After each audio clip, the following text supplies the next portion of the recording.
Guni-gunihin ang mga burol ng Espanya, naliligo sa init ng araw noong ika-12 siglo. Dito naganap ang ating kwento. Dito nanirahan at nagtrabaho ang isang simpleng magsasaka na nagngangalang Isidro. This is presented to you by Education 4708. Just proceed to view the full content. Siya ay isang taong makadiyos. Siya ngayon ay kilala bilang San Isidro Labrador. Ang buhay ni San Isidro ay hindi pangkaraniwan, hindi dahil sa kayamanan o katanyagan, kundi dahil sa kanyang malalim na pananampalataya. Ipinakita niya sa atin na ang kabanalan ay matatagpuan sa pinaka-ordinaryong buhay. Siya ay isang magandang halimbawa para sa mga tao sa lahat ng panahon. Si San Isidro ay ipinanganak sa isang mahirap na pamilya. Nakatira sila malapit sa Madrid, Espanya. Ang kanyang mga magulang ay mga deboto Katoliko. Itinanim nila sa kanya ang pagmamahal sa Diyos at ang kasipagan sa paggawa. Si San Isidro ay nagtrabaho bilang isang magsasaka para sa isang mayamang may-ari ng lupa na nagngangalang John de Vargas. Nagpakahirap siya ng mahabang oras sa bukid, ngunit hindi siya kailanman nagreklamo. Alam niya na ang trabaho ay isang regalo mula sa Diyos. Natagpuan ni San Isidro ang pag-ibig sa isang makadiyos na babae na nagngangalang Maria Toribia. Sila ay nagpakasal at ipinagpatuloy ang pamumuhay ng may malalim na pananampalataya. Nagsumikap din silang suportahan ang kanilang mga sarili. Ang bawat araw ay nagsisimula at nagtatapos sa panalangin para kay Isidor. Gigising siya bago magbukang liwayway para magsimba. Humihingi siya ng lakas at gabay para sa araw na darating. Pagkatapos ay magsusumikap siyang magtrabaho sa bukid. Minsan kinu-question ng mga kapwa manggagawa ni San Isidro ang kanyang dedikasyon sa panalangin. Iniisip nila na nakakasagabal ito sa trabaho. Pero alam ni San Isidro ang mas makabubuti. Naniniwala siya na ang panalangin ang nagbibigay sa kanya ng lakas para magtrabaho ng mas mabuti. Ang kanyang kasipagan at dedikasyon sa Diyos ay hindi lingid sa kaalaman ng iba. Nakita ng kanyang amo, si John de Vargas, ang kanyang kabanalan at kasipagan. Hinangaan niya ang dedikasyon ni San Isidro. Maraming himala ang iniuugnay kay San Isidro. Isa sa mga pinakatanyag na kwento ay ang pagtulong sa kanya ng mga anghel sa pag-aararo sa bukid. Ayon sa kwento, isang araw nahuli si San Isidro sa trabaho dahil siya ay nagdarasal sa simbahan. Pagdating niya sa bukid, nadatnan niya ang kanyang mga kapwa manggagawa na nagtatrabaho na. Nagalit sila sa kanya dahil nahuli siya. Ngunit nang tiningnan nilang mabuti, sila ay namangha. Dalawang anghel na nagliliwanag ang tumutulong kay San Isidro sa pag-aararo sa bukid. Ang mga baka ay mahinahon na nakatayo, ginagabayan ng mga banal na kamay. Namangha ang mga manggagawa sa himalang ito. Nalaman nila na ang kabanalan ni San Isidro ay nagdulot sa kanya ng banal na pabor. Ang himalang ito ay nagpatibay sa reputasyon ni San Isidro bilang isang taong malapit sa Diyos. Isa pang tanyag na himala na iniuugnay kay San Isidro ay ang himala ng butil. Sa panahon ng tagtuyot at taggutom, ang pagkabukas palad ni San Isidro sa mga mahihirap ay hindi natitinag. Madalas niyang ibinibigay ang isang bahagi ng kanyang kaunting supply ng butil sa mga mas nangangailangan.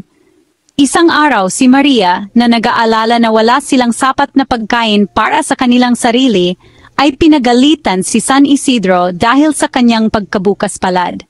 Si San Isidro, na may hindi natitinag na pananampalataya, ay tiniyak sa kanya na magbibigay ang Diyos. Pumunta siya sa imbakan ng butil, at himala, puno ito. Ang lalagyan ng butil na halos walang laman ay umaapaw sa trigo. Ang himala ng butil ay nagpakita sa lahat na ginagantimpalaan ng Diyos ang mga mapagkawang gawa at mahabagin. Ito ay isang testamento sa hindi natitinag na pananampalataya ni Isidore sa paglalaan ng Diyos. Nabuhay si San Isidro ng simpleng buhay. Isa siyang magsasaka. Isa siyang asawa. Siya ay isang taong may malalim na pananampalataya. Namatay siya ng mapayapa noong taon 1130 kasama ang kanyang mapagmahal na asawa at mga kaibigan. Naala ng mga tao ang kanyang kabaitan. Naalala nila ang kanyang mga himala. Naniniwala silang isa siyang santo.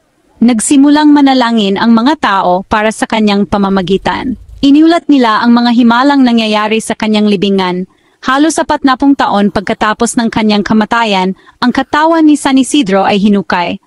Ito ay natagpuang hindi nabubulok, isang tanda ng kanyang kabanalan.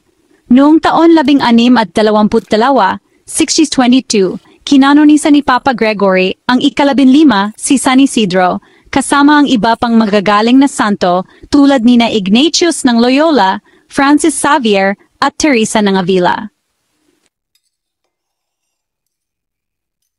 Si San Isidro ay naging kilala bilang patron ng mga magsasaka at manggagawa. Siya rin ang patron ng Madrid, ang lungsod kung saan siya nanirahan at nagtrabaho. Ang mga tao sa buong mundo ay nananalangin sa kanya para sa magandang ani, magandang panahon at proteksyon mula sa tagutom. Ang kanyang buhay at mga himala ay tumutugma sa mga tao mula sa lahat ng antas ng buhay. Isa siyang simpleng tao na nabuhay ng tapat.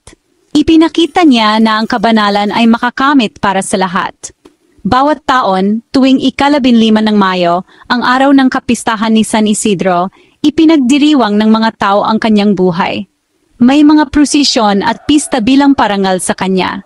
Naalala ng mga tao ang kanyang dedikasyon sa Diyos, ang kanyang pagmamahal sa kanyang asawa, at ang kanyang pagkahabag sa mga mahirap. Ang pamana ni San Isidro ay lumampas sa mga bukid na kanyang inararo. Ang mga simbahan, paaralan at ospital ay ipinangalan sa kanya. Ang kanyang imahe, madalas na inilalarawan na may hawak na karit at mga anghel sa kanyang tabi, ay nagsisilbing palagyang paalala ng dignidad ng paggawa at kahalagahan ng pananampalataya.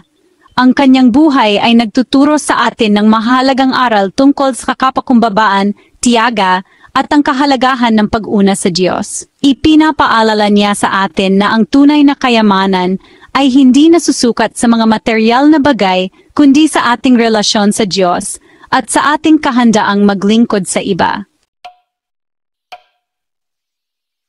Sa ating modernong mundo, na puno ng mga pang-abala at hamon, ang buhay ni San Isidro ay nag-aalok ng isang tanglaw ng pag-asa. Ipinapaalala niya sa atin na makakahanap tayo ng kabanalan sa ating pang-araw-araw na buhay, anuman ang ating propesyon o kalagayan. Tulad ni San Isidro, tayo ay tinawag upang lapitan ang ating trabaho na may kasipagan at integridad, hindi nakakalimutan na pangalagaan ang ating espiritual na buhay sa pamamagitan ng panalangin at mga gawa ng kawanggawa.